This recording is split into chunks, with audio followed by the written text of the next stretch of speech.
What's up, everybody? Welcome to Podcast Now. I'm Alex, and this week I want to talk about if we're going to see a Splinter Cell game at Ubisoft Forward 2020. So we're getting very, very close. We're now just around like a week and a day away. Obviously, July 12th is Ubisoft Forward, which, as I've said, and I want to make more of these videos. I've already made a couple of them. I think it's going to be a whole lot better than what we had for EA Play Live. Okay, EA Play Live was nothing short of, I would say, a disaster. But Ubisoft, honestly, with Watch Dogs, with Assassin's Creed being that big game, but probably a lot of other things, Far Cry and more. I do think this is going to be a really solid event. And I really hope that we can see some brand new things. So yesterday we talked about Watch Dogs, how it needs a release date. You know, I think there can be some returns to other games, Skull and Bones even. But I think Splinter Cell and Prince of Persia, and I want to talk about Prince of Persia. I think actually that's going to be tomorrow's video.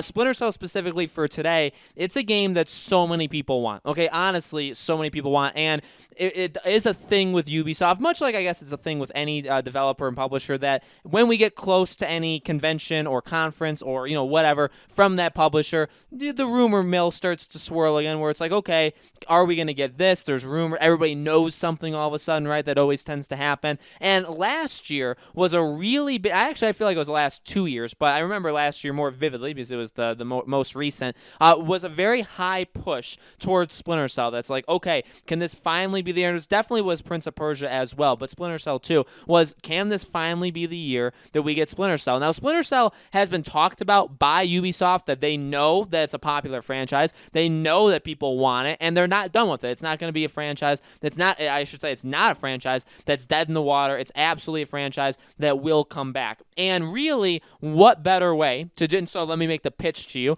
what better way to do it than to do it right now for next-gen consoles? I mean, that's where we're at, right? That Ubisoft is one of those big publishers that I think the majority of what they'll do tomorrow, I wish, in 8 days really, will be talking about next gen. Will be, you know, Assassin's Creed, obviously it does come out in current gen, but it's also on next gen. Watch Dogs, I mean, God knows what's happening with that. Skull and Bones, God knows what's happening with that. But you got Gods and Monsters, you have Rainbow Six, you have, Far Cry 6 that they'll probably unveil for the first time. The push, as we even get more further along in these months, will be for next gen. So you look at Splinter Cell and you say, okay, this is a game that I think would work really, really well on next gen. It's something that I've talked about a lot, that whenever you jump generations, you always give, I think, franchises a new chance. Franchises that skipped a generation or maybe failed in one generation, or like failed in this current generation, or maybe just didn't get its footing. You always give them, I think, it always provides them a new chance. Whether or not the developer or publisher takes that chance, that's separate. But I think, because again, you're having a brand new audience get next gen. You're gonna have people that have never gotten these consoles before. You're gonna have people that maybe don't even know what Splinter Cell is, that when you introduce a new one, all of a sudden they're gonna find out about all the old games. So you're gonna get the new game. Splinter Cell is a franchise that I love. I have very fond memories. Actually, one of my childhood friends, I remember one summer I would go over to his house and he would come over to mine. Literally every single day, one of those two things would happen. And a lot of times when I went to his house, we would play Splinter Cell. We'd play like the old Splinter Cell games. They are very good. They are very, very good games that I think, much like Prince of Persia, but maybe even more so, in my opinion, for Splinter Cell, I think Splinter Cell would work really, really well now. I mean, it's obviously been so long, but I think it would really, really work. Whether you want to reboot it, you want to make the next one in the actual like storyline to it, whatever you want to keep Sam Fisher, whatever you want to do, I really do think Splinter Cell would work really, really well now, would work really, really well in next gen. That kind of stealth action-y game, it's a winner. It's absolutely a winner. And again, on next gen, with all the technology available there, I think eventually, like you keep talking about it, right? I keep making videos. I believe I made a video on Splinter Cell last year leading into E3. Eventually, we're going to either will it into existence, or it's just going to happen and we're going to get lucky, right? Because we talk about it. I'm not guaranteeing it's going to be there. But truly, if you had to ask me, I think I will end up making like an overall predictions video for Ubisoft. I do think, out of all of them, I think Prince of Persia and Splinter Cell, I think Splinter Cell has the better shot of coming back. I think Prince of Persia has had way more rumors, especially this year, especially in 2020, of it coming back. But in my opinion, I think Splinter Cell would benefit the most from returning. I think it would make the most sense. I think it would work better. I don't know if it would have necessarily a bigger audience. I don't know how to gauge the interest of Splinter Cell versus Prince of Persia. They're both games that you can't really measure it all that well now. But And I've even seen before I made this video, I'm recording it a little bit early, but when I made this video, I looked online to see, okay, because sometimes I'll make a video, I'll forget to check if there's been any news for it, then all of a sudden I'll check and there'll be something for it like later. I checked. The only thing I really see is people kind of pitching or suggesting a remake, maybe remake the Splinter Cell games. Now, they've been put into collections. I think they've been remastered technically, right, when they put them into a collection. So it's not like we haven't had them before. I think, that's okay, but in reality, I think Splinter Cell definitely is a franchise that can make the new jump, can actually have a brand new game. It's not a franchise that I think you'd be worried about because when you make a remaster or remake, like I say so many times, it's a situation where a lot of them are, okay, we're not sure if we should make a new game yet, right? We actually have to test if people still like the franchise, and then if the answer is yes, then we'll make a new game. For Splinter Cell, I mean, you can say that. You could say, okay, well, we can remaster them, put them all in a collection, we can remake them, see if people, but I really think because it's Ubisoft, because it's a really big brand, I mean, Splinter Cell is a big brand, Ubisoft's a big brand. Because of that, I think you are safe to just be able to do a brand new entry. You know what I mean? I don't really feel like you have to sell it to that many people because the property's already. Now, again, could you do a remaster and a new game? Yeah, I don't think you would do a remake and a new game, though. And again, if we're talking about what would make the most sense, I think it's just a brand new game. To remake it, I mean, I guess remaking it is okay, but to remaster, I mean, these games are old.